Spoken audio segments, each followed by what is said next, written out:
Pangulong Bongbong Marcos itinalaga ang chairperson ng Independent Commission for Infrastructure na si dating Supreme Court Justice Andres Reyes Jr. Investigasyon iniutos sa simulan sa lalong madaling panahon. Makibalita tayo live kay Eden Suarez Santos. Eden. Yes, Wedge. Kompleto na ang 3-man panel ng Independent Commission for Infrastructure na mag-iimbestiga nga sa maanumaliyang flood control projects ng gobyerno.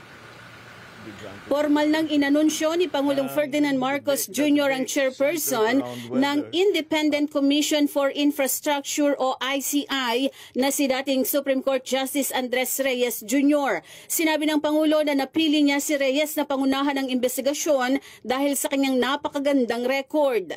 Justice Andy Reyes will be the chairperson of the ICI. He was a presiding judge of the Court of Appeals before. He has been a jurist for a very, very long time with a very good record of honesty and fairness, and a good record of being able to find justice for those who have been victimized. Nauna nang inanunsyo ng Malacanang sina dating Department of Public Works and Highways Secretary Rogelio Singson at SGV & Company Country Managing Partner Rosana Fajardo bilang commission members ng ICI, habang si Baguio City Mayor Benjamin Magalong ay tatayong special advisor at investigator ng komisyon. Tiniyak ng Pangulo na hindi makikialam ang Malacanang sa investigasyon ng komisyon. Anya nagsimula ng mag-usap ang 3-man panel. Nais ng Pangulo na simulan sa lalong madaling panahon ang pagsisiyasat sa maanumaliyang flood control projects at iba pang infrastruktura sa loob ng nakalipas na 10 taon. What I want to stress here is that the independent nature of this commission. Hindi kami makikialam sa trabaho nila. We will of course be in discussion with them. We will ask them, ano nangyari, what have you found, what are we doing next, etc. But we're not about to direct them as to how they are going to conduct their investigations. And we are going to leave it up to them. Itinuturing naman ng Pangulo na normal lang na mapunta sa ruling party ng House of Representatives ang malaking budget ng flood control dahil sila ang may maraming bilang. Anya, hindi ito problema lalo na kung maganda naman ang paggamit ng pondo at nagagawa ng maayos ang mga proyekto. Idiniin ng Pangulo na ang problema ay ang paggamit ng budget. Ginagawang politika na naman. Thank you, Mr. President. That's what we wanted to do. Remove it from politics. Don't politicize this. It's simple numbers dito. Simple lang to.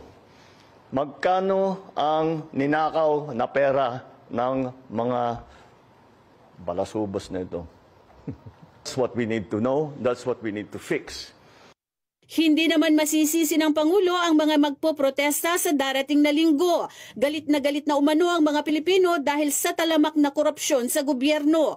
Anya, kung hindi lang siya presidente, ay sasama siya sa mga ito sa rally sa Luneta.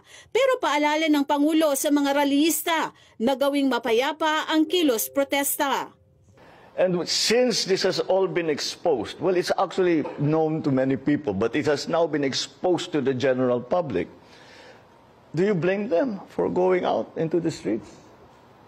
If I wasn't president, I might be out in the streets with them. So, you know, of course, they are enraged. Of course, they are angry. I'm angry. We should all be angry. Because what's happening is not right.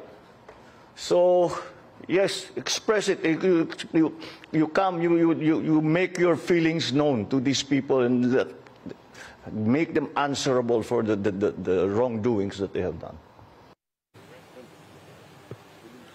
Wedge, binigyan din ni Pangulong Ferdinand Marcos Jr. na kahit na mapanagot ang mga guilty sa maanumaliyang flood control projects, ay idiniin ito na tatapusin pa rin ng mga ito ang mga proyektong kanilang nasimulan gamit ang kanilang sariling pera mula sa kanilang bulsa. Wedge? Alright, maraming salamat si Eden Suarez Santos, nagbabalita live.